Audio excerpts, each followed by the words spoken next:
This is Frankie Lynch, astrological consultant. FrankieLynch.com, at Frankie Astro on TikTok and Facebook, at Frankie Lynch 777 on YouTube and Twitter. Please, please, please like and subscribe. I need your help. Help me, ObiWan Kenobi. You're my only hope. But for real though, please like and subscribe.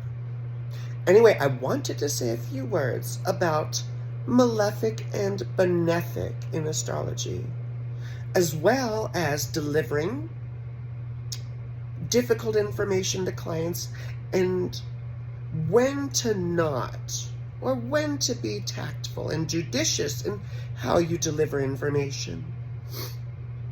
So anyway, you know, whiny modern astrologers, they get all bent out of shape when some of us ancient types say malefic and benefic. They say, oh no, everything is good from the angle of the soul. It's all a spiritual life lesson. Everything might be a lesson. Make life your teacher. Life should be your primary teacher.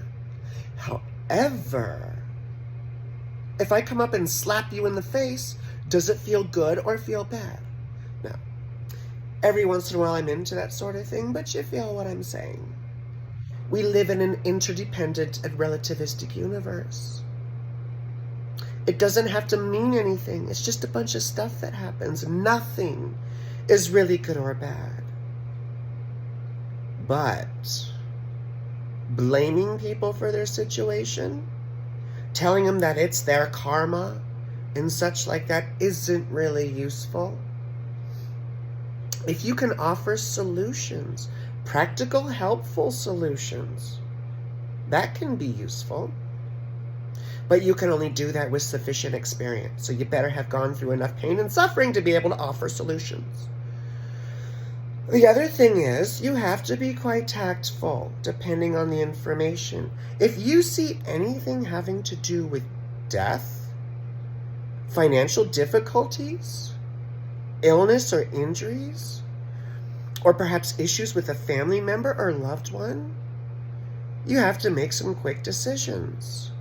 Is this something that you can very explicitly see? If so, and if you feel wrong in any way not sharing it, then you have to make some other very quick decisions. How are you going to share it?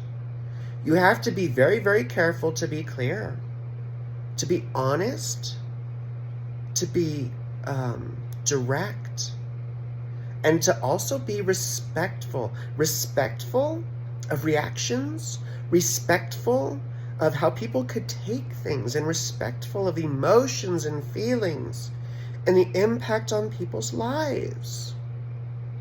As astrologers, we're dealing with some pretty hefty topics here. Just about every horrible thing under the sun that I could have heard, I've pretty much heard. I mean, short of a couple of things, but we won't go there. So you have to make careful decisions. How will you say this? You have to be careful to let the client know that there are other permutations, other ways that this could go. But you do have to make them at least somewhat apprised of the worst, or, you know, the not so good scenarios, perhaps, and what those could look like. You also should be very careful to tell clients that you won't BS them. It's very, very tempting to try and sugarcoat things for clients because we don't want to upset people. We want to get repeat customers. But it doesn't bode well for our own skills when someone goes off on their merry way with a quaint little expectation of how things will go, and blam, something big and devastating happens. It's our duty as astrologers to at least make people somewhat aware of the difficulties that are facing them, if not abundantly aware. It's all about how you do it. If something is really bad, sometimes you have to make a quick decision when not to share. Those of us who are parents of children, maybe very, very reluctant to ever share anything that might be negative about children, or might suggest children might get hurt, or anything like that. Oftentimes, I will take something that could be potentially devastating, and I will look at the various permutations, because they're not all potentially devastating. And I will give 3 or 4, or 4 or 5 possible permutations for how that aspect could go. And I will typically give bad stuff first and say, well, this is very rare.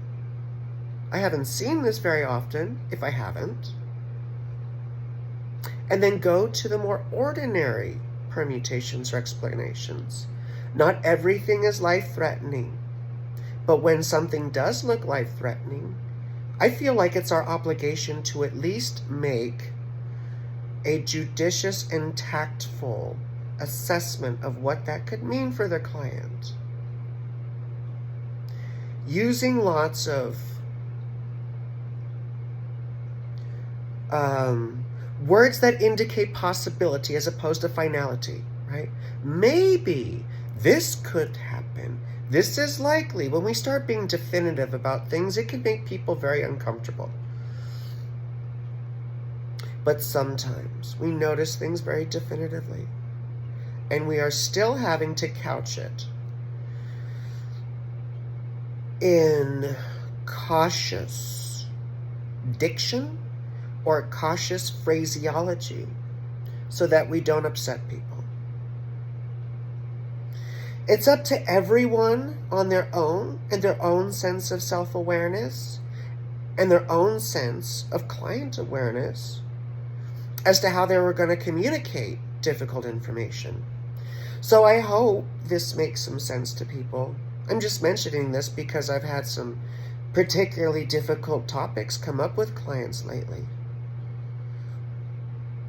When you have to deal with addiction, with death, with abuse, sexual trauma, violence,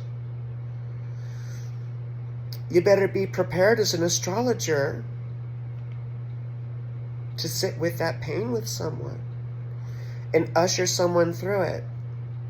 I don't wish any of this stuff on anyone, but it sure is helpful as an astrologer having endured lots of nonsense. I can tell you in my experience what makes me more effective as an astrologer is not all the stuff I've learned, although that's all wonderful stuff. It's all the crap I've been through. So, if you're a beginning astrologer, my biggest advice for you is make life your teacher and be prepared to get slapped in the face sometimes, because that's what makes you relatable, and that's what gives you compassion and empathy for all your clients. Anyway, I hope this little video was useful. This is Frankie Lynch. I love you. Mwah. Oh, once again, like and subscribe, FrankieLynch.com. Oh, and I do readings. They're absolutely wonderful. I put other astrologers to shame. I'm objectively one of the best. It's just science. FrankieLynch.com, at Frankie Astro on TikTok and Facebook, at FrankieLynch777 on YouTube and Twitter. I love you so much. Mwah.